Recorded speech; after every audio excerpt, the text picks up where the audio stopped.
میں آپ کو سورہ حامیم سجدہ سناتا ہوں. آئی تھنک ولید یا اتبا آیا تھا پروفیسر صلی اللہ علیہ وسلم کے پاس کعبے میں. میں آپ کو اگریشن بتاتا ہوں آپ کو, ٹھیک ہے. آ کے میرے نبی صلی اللہ علیہ وسلم سے آگے کہتا ہے کہ اے محمد, پہلے یہ 11 بندوں کی کاؤنسل بیٹھی ہوئی تھی, 11 بندوں کی کاؤنسل بیٹھی ہوئی ہے کعبے میں. پروفیسر صلی اللہ علیہ وسلم نماز پڑھ رہے ہیں, آپس میں ان کی ڈسکشن ہوئی ہے. ان میں سے اس علی نے یا اتبا, I keep mixing these names, okay, یہ اٹھ کے آیا, یہ سردار تھا, he was a chief spokesman, okay. کہتا ہے میں جا کے بات کرتا ہوں محمد سے. آ کے بیٹھا ہے پروفیسر صلی اللہ علیہ وسلم کے سامنے, بالکل آگے بیٹھ گیا اور بڑے پیار سے اچھے لہجے میں بات شروع کی اس نے, اوکے, بڑوں کی طرح تھا تو بزرگ ہی. آگے کہتا ہے کہ ہم آپ کو سرداری دیتے ہیں, we will give you leadership, you are the chief now, that's our first offer. دوسرا, not only that we are going to make you the chief, we are going to give you the privileges جو کہ پیسوں کی بھی ہوں گی, اور تمہیں عورتیں چاہیے, تمہیں عورتیں نہیں ملیں گی. جو ان کے شوق اور جو عیاشیاں تھیں نا, وہ اپنی طرف سے کس طریقے سے مہذب بن کے آیا ہوا ہے. تیسرا اس نے کیا کہا, تیسرا کہا کہ just in case there is a reason to believe that people are saying that there is something wrong with your head, نعوذ باللہ, تو ہم تمہارا وہ بھی علاج کرا دیں گے. اور اگر تمہارا دماغ ٹھیک ہے, نعوذ باللہ, کس ٹون میں بات کرنا شروع ہو گیا, مگر بات تمیز سے کر رہا تھا اپنی طرف سے, بڑا جس طرح بچے کو بتاتا ہے.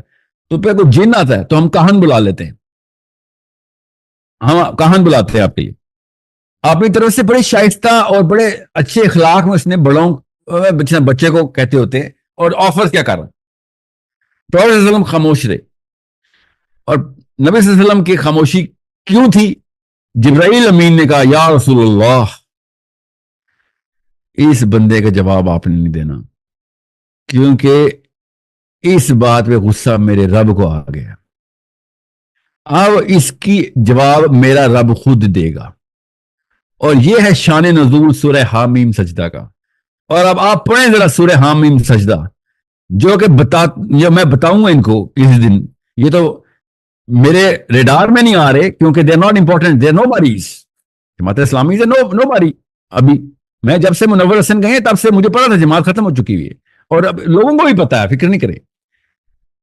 اللہ نے کس طریقے سے اس بندے کو جواب دیا, کیسے اللہ کے نبی صلی اللہ علیہ وسلم پہ سورہ حامیم سجدہ نازل ہوئی اور نبی صلی اللہ علیہ وسلم نے سورہ حامیم سجدہ پڑھنی شروع کر دی. جب آپ یہ واقعہ سیرہ میں پڑھتے ہیں نا, اور وہ بھی اللہ کی طرف سے تفہیم القرآن میں یہ واقعہ, جماعت اسلامی کے بانی کی کتاب میں یہ واقعہ جس طریقے سے درج ہے وہ پڑھتے ہیں, تو عام چھوٹے ایمان کا بندہ بھی بغیر روئے اس 3-4 صفحوں کے پیراگراف سے گزر نہیں سکتا. یہ پورا واقعہ تفصیل سے مودودی صاحب نے ایسے جو میں نے سنایا وہ چھوٹا کر کے سنایا, پوری تفصیل سے انہوں نے 11 بندوں کے نام بتائے, اس کے بعد وہ موٹیو بتایا, میتھڈالوجی بتائی اس بندے کی, پھر نبی صلی اللہ علیہ وسلم کے تاثرات بتائے, پھر جبریل امین کا واقعہ بتایا, پھر اللہ تعالیٰ کی وہ تمام تر جواب بتائے کہ جو ان لوگوں کے لیے بنتے تھے کہ اگریشن میں بتاؤں گا, جتنا غصہ اب ہم نے ہم نکالیں گے, یا رسول اللہ آپ اس وقت غصہ نہ کرنا, ہم کریں گے غصہ اس پہ, ٹھیک ہے. اور یہ اس لیول کے اوپر واقعہ ہے کہ جب آپ یہ پڑھتے ہیں تب آپ کو پتہ چلتا ہے کہ there is so much that these people are missing out on.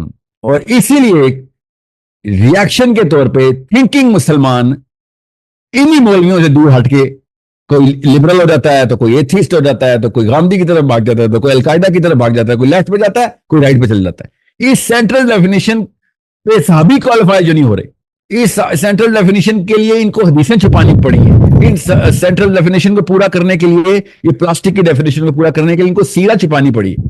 آپ کیا سمجھ رہے سیرہ کس وجہ سے پاکستانی سیرہ نہیں پڑھتے, نہیں پڑھی ہوئی انہوں نے.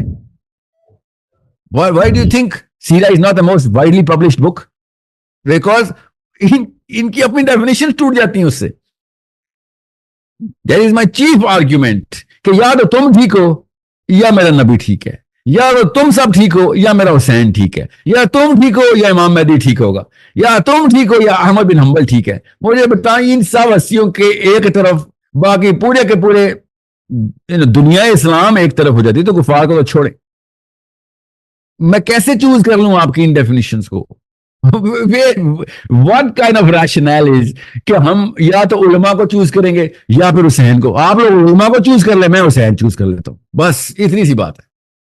کیونکہ کوئی ایک ایسا موقع شیطان جانا نہیں دیتا جہاں پہ یہ آرگیومنٹ نہیں آتا. اسرائیل میں